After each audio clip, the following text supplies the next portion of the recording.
pessoal, tudo bem? Eu sou Adriana Marra, do Instituto Ber, e estamos começando mais um episódio do Bercast.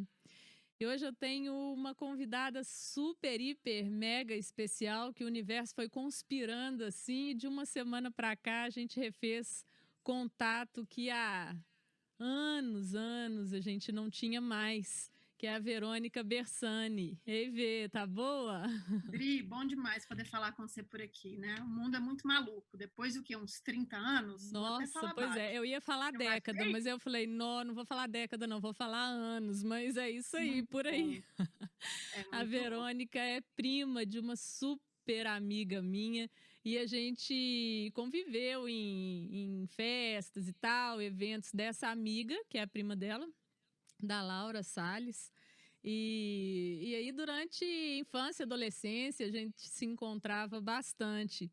E aí, o tempo passou, a vida continuou, a gente perdeu contato, né? E agora, na última semana, a gente se reencontrou aí pelas redes sociais e eu fiquei muito feliz de saber onde ela está, com o que ela está trabalhando, o processo de autoconhecimento que ela passou.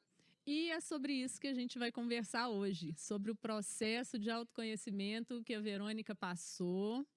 E aí, a Verônica é pedagoga, especialista em EAD e empreendedorismo e inovação. Então, eu queria que você falasse um pouquinho sobre você, contasse para o pessoal quem é a Verônica e depois a gente segue aprofundando. Massa, Adri, eu costumo brincar que eu sou leonina, gosto de comer bem, isso é o que eu Aham. sou, né? A minha essência comunicativa, brincalhona, até demais às vezes. E eu estou, porque a vida hoje é assim, né? Aham. Estou pedagoga, estou especialista em inovação, mas me encontrei. Então, já estou quase podendo falar que eu já sou isso. A gente vai falar muito desse processo, dessa minha jornada, quase uma jornada da heroína, né? Que Aham. cai, levanta e estamos caminhando aí, mas num processo bem bacana e acho que vale compartilhar. É, isso aí. E me conta então, como que começou esse seu interesse pelo autoconhecimento? Teve algum motivo especial que desencadeou? Como é que foi esse processo? Andri, eu sempre ouvi da minha mãe que ou a gente vai por amor ou pela dor, né? A gente tem um projeto de sofrimento, né? Enquanto ser humano, a gente gosta de sofrimento, né? Tem Nossa, nada a ver com a nossa essência, mas a gente gosta. E eu precisa. fui casada há 5 anos, um casamento bem bacana, mas o divórcio chegou. Quando o divórcio chegou, meu pai brinca, fala que a maior terapia que eu tive foi meu casamento na vida. Eu era uma pessoa que eu não me tratava terapeuticamente, né? Eu tinha minhas crenças lá fundadas no furor de crenças. E quando Aham. acabou, eu falei, meu Deus, eu tô querendo a pessoa ideal, sendo que eu não sou essa pessoa ideal. Eu preciso me tratar, eu preciso me conhecer, eu preciso me libertar de muitas coisas e que vem. Aí eu entendi depois que não eram coisas só dessa existência, que vinham lá de trás, né? De Aham. ancestrais, de história de família. E aí eu brinco que foi o tapa no bumbum que o universo me deu. Falou, agora vamos, que se você não se olhar por dentro, literalmente, você não vai conseguir chegar onde você quer, né?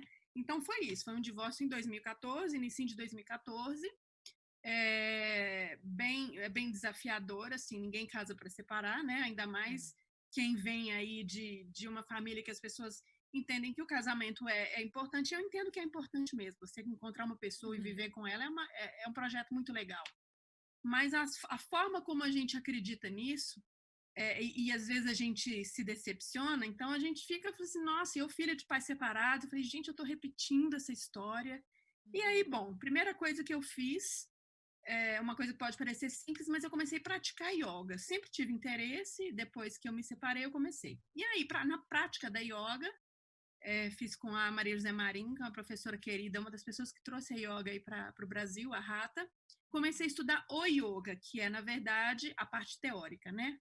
Que é o yoga. E aí comecei a entender um pouquinho mais dessa filosofia, dessa forma de viver, e comecei a entender que as coisas iam muito além disso tudo que a gente olha aqui e a gente acha que é real. Dessa realidade que para a gente só tem essa e não teria outra. Então, a yoga que me despertou. Foi a primeira coisa logo depois do divórcio. E aí, Dri, veio uma série de coisas, porque a gente começa num processo de entendimento, você sabe muito bem e a curiosidade vem, né? Mas aí você Aham. questiona assim, não, mas isso assim? Aí você vai estudando e vai buscando outras coisas. Aí eu fiz uma série, aí eu tenho a jornada inteirinha para te contar, mas começou nisso, assim, foi o pontapé, foi com dor, não foi por amor, não. Nossa senhora. É, mas o pior é que é isso mesmo, né. E há séculos já a gente já tem aquela dica de Sócrates, né, conheça-te a ti mesmo, mas acaba que quando não vem um incômodozinho, não vem uma dorzinha, a gente fica na zona de conforto, né. A gente não busca, então assim, e a vida tem um propósito que é fazer a gente evoluir, a gente precisa sair daqui melhor do que entrou, né.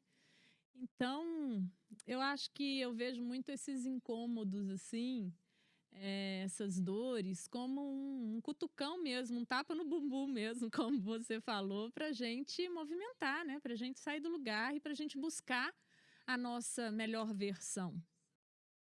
Então, eu costumava achar, logo que eu comecei na minha caminhada, que eu precisava evoluir. E hoje eu entendi que a coisa é muito mais simples do que eu pensava. A gente vem evoluído, a gente nasce puro, né? Imagem e semelhança do Criador, isso é bíblico. A gente vem daquela centelha divina Aham. e a gente vem com o melhor. E aí a gente vai crescendo, a sociedade aí, como diz o querido Arli Cravo, que eu adoro, né? Em estado, como é que ele fala?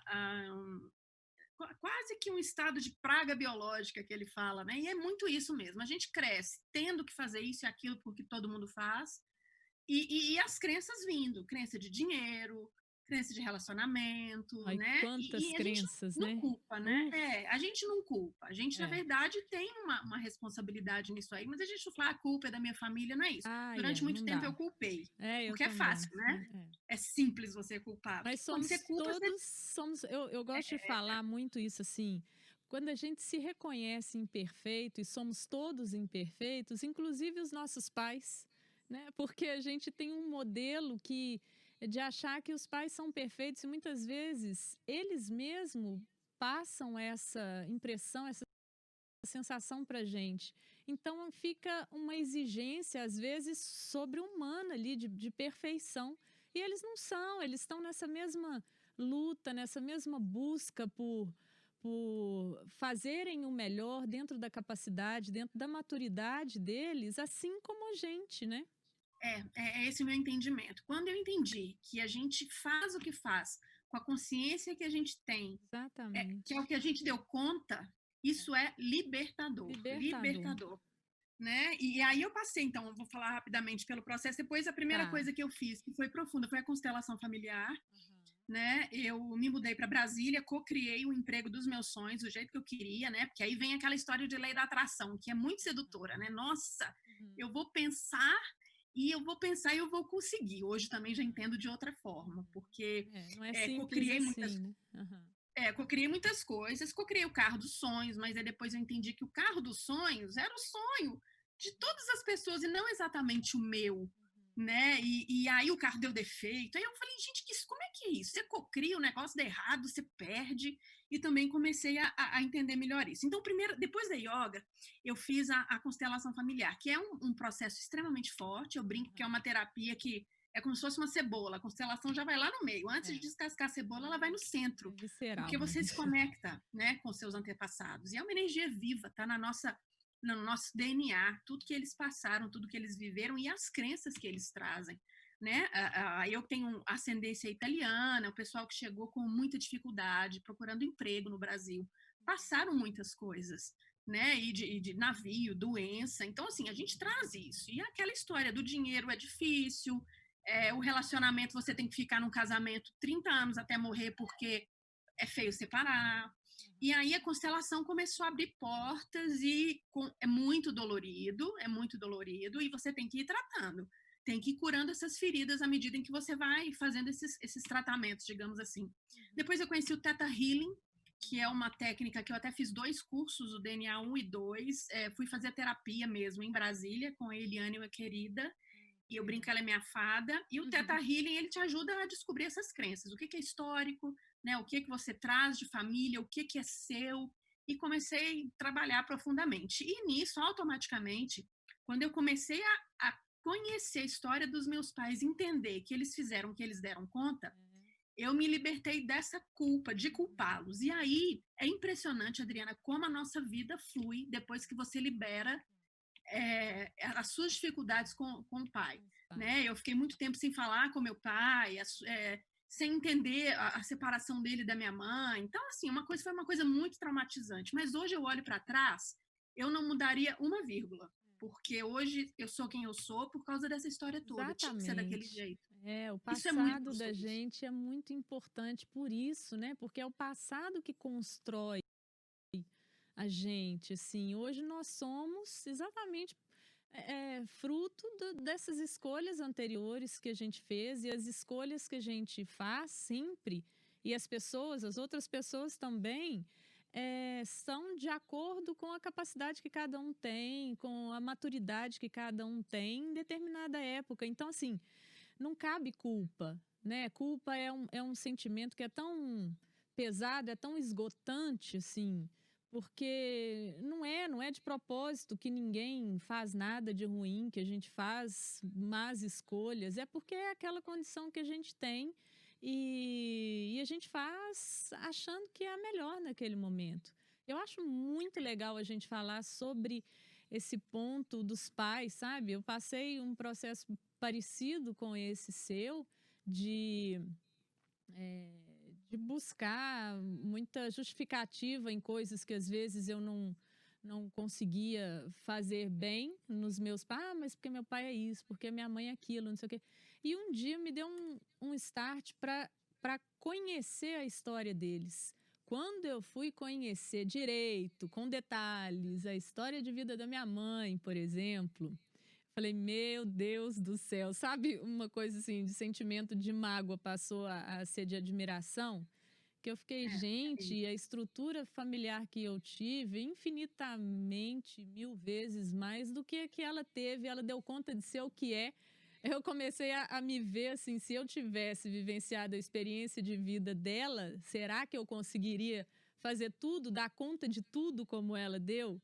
Sabe? E aí fui entender a história da minha avó. Se a gente for buscar esses ancestrais, as histórias dos nossos ancestrais, elas são, na maioria das vezes, sempre mais difíceis, mais desafiadoras, assim, do que a dos descendentes, né? É muito legal E falar sobre aí, isso. isso é muito, muito importante, muito rico. Para É. mim, o processo de cura, se não tiver e esse entendimento, mais do que perdão, porque você não tem que Uhum. perdoar, é É, compreensão. entender. Né? Hoje eu olho para os meus pais e é isso. Eles foram criados de uma forma com muita escassez, eles não tinham o que a gente tem hoje de tecnologia, as possibilidades que a gente tem. Né? Meu pai, à época, meu pai começou a catar latinha aos 8 anos. Eu fui descobrir isso depois de adulta. Eu não Pois sabia que ele é. tinha catado. Olha que história, em São Isso Paulo. Ele né? conhece o centro todo de São Paulo porque ele começou a vida dele assim. É uma história muito forte. Começou a fumar muito cedo. Minha mãe teve uma história também muito, muito desafiadora. Então, hoje eu olho para os dois e falo, gente, esses dois fizeram o famoso milagre. Uhum. Fizeram um milagre com os filhos hoje. E eu consigo olhar para cada um de nós, cada um do seu caminho, e enxergo perfeição nisso. Né? E aí, quando a gente entende essa questão e a gente começa a caminhar, as coisas realmente começam a dar certo.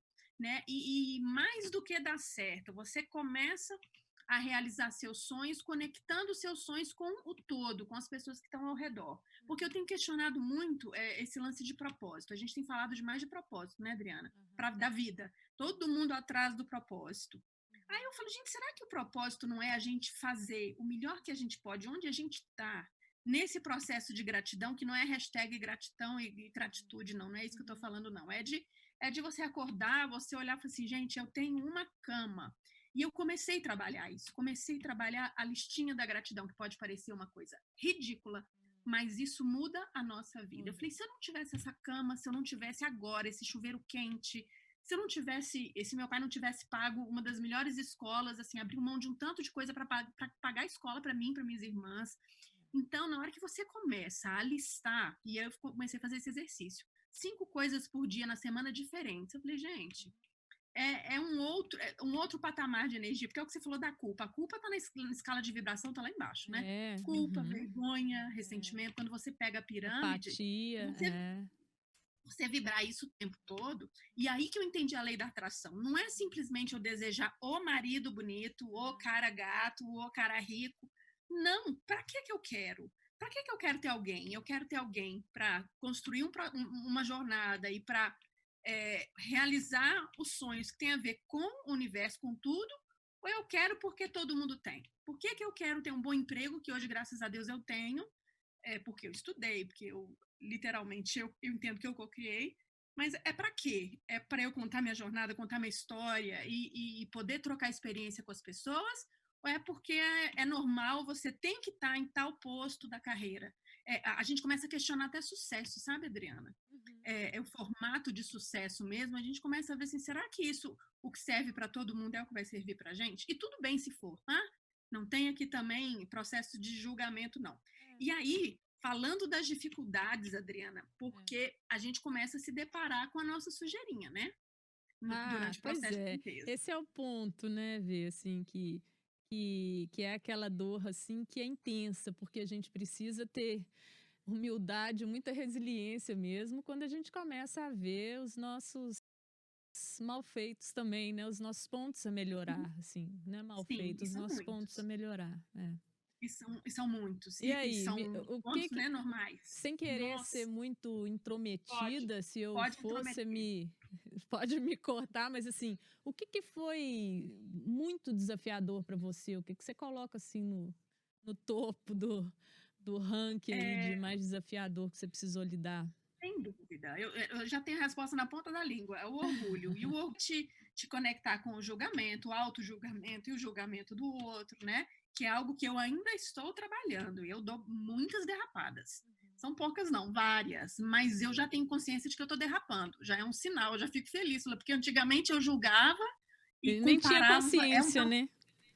Não, achava que eu estava certa e que o outro, a forma de pensar do outro era absurda. E hoje eu falo assim, na hora que isso vem, eu falei, epa, aí eu volto. Então eu já tô num processo, ainda falta muito, mas eu já tô feliz com isso. Eu começo às vezes a rir de mim, falei, Verônica, tá difícil. Porque não adianta. E o que acontece? A gente veio de uma geração de comparação, né? A gente de competição, de escola competitiva, e é nota, e é a agenda da Company, você lembra disso? Da mochila da Company? Nossa, quando a minha avó me deu o meu primeiro tênis Nike, menina, e que eu fui com ele pro colégio, eu tava me achando. Então, hoje você compra um Nike aí de 150, 200 reais, você compra quantos para os seus filhos? É o que eu te falo, os nossos pais não tiveram isso e fizeram de tudo para a gente ter. Então, a gente tem que enxergar amor nisso tudo, como eles conseguiram. Né, da forma que eles conseguiram. Eu lembro do dia, e às vezes eu faço palestra, workshop, para a gente lembrar de algo bacana que a gente vivenciou e que tem uma sensação legal. Eu não esqueço de entrar na loja da Company, era na Avenida Grão-Mogol, pertinho, que a gente morava lá perto, na loja da Company. Eu lembro do cheiro da loja. Eu me emociono. Eu lembro do cheiro da mochila, do emborrachado. Eu falei, gente, se eu achasse uma hoje para comprar, eu ia comprar. Os meninos não iam entender nada, porque que mochila é essa, né? Isso, Grão-Mogol aqui em Belo Horizonte, viu, gente? Porque hoje a Verônica tá morando em São Paulo. Moro em São Paulo. Mas você é paulista, né, Vê? Nasci aqui na Moca. E aí você veio para BH pequenininho. Aos 10 anos, meu pai foi transferido do Banco do Brasil. Depois disso, a gente já teve várias jornadas. A gente tentou empreender no Nordeste, sofremos muito, deu errado, e voltamos para BH. Isso, eu, minha mãe e minhas irmãs. Aí fui para Brasília, né? Fui trabalhar no Sebrae Nacional, que foi um sonho que eu realizei, que eu me conectava muito com o que a empresa oferecia. E lá que eu descobri inovação, fiquei apaixonada. Conectei a educação com a inovação e quis muito trabalhar na empresa que eu trabalho hoje, que é um centro de inovação dos maiores do Brasil, César. Eu falo com muito orgulho que eu sou apaixonada, o nome do seu filho, César, que é Centros de Estudos e Sistemas Avançados de Recife. Então, eu trabalho na empresa de Recife, mas eu fico em São Paulo trabalhando com negócios. E eu quis voltar para São Paulo, Dri. Nesse processo de busca de entendimento das coisas, eu tinha a imagem, a memória de que a nossa vida em São Paulo, quando eu era criança, era muito boa. E quando foi para BH, a coisa estragou. Olha que coisa interessante. A minha infância foi uma infância muito boa, a nossa infância, sabe? A gente tinha horta, minha mãe plantava cenoura. Então, assim, eu ainda não fui, passei em frente à casa que a gente morou pela questão da emoção. Eu falei assim, vai ter a hora.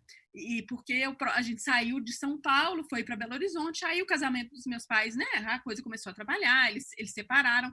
Então, eu fiquei com aquela saudade de São Paulo. Eu falei, eu quero voltar para São Paulo.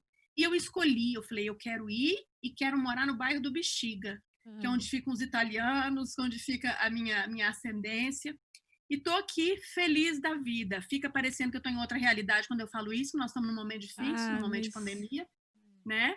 Mas sim, eu tô vivendo uma outra realidade. E entendi também que a culpa de sentir bem, ela não pode fazer parte desse meu processo, porque eu já experienciei muitas dores em outros momentos. Hoje eu estou no momento de colheita e ele é digno e é merecido, né? Senão também você sente culpa de estar bem. E é maravilhoso, né? Porque a gente estava falando daquele ponto que acabou que eu te interrompi para falar onde que ficava a Avenida Grão-Mogol, mas do ponto da dor, assim, quando a gente enxerga as nossas sujeirinhas, como você falou, mas quando a gente enfrenta, encara esse autoconhecimento e quer mesmo se aperfeiçoar, a gente começa a colher esses resultados e isso empodera tanto, né? Fortalece tanto, fala, gente, é tão bom. Eu sonhei com isso outro dia, o negócio está acontecendo. E é isso, é energia, gente. Esse computador aqui, essa caneta, tudo energia condensada. Eu vibro, isso aqui vibra.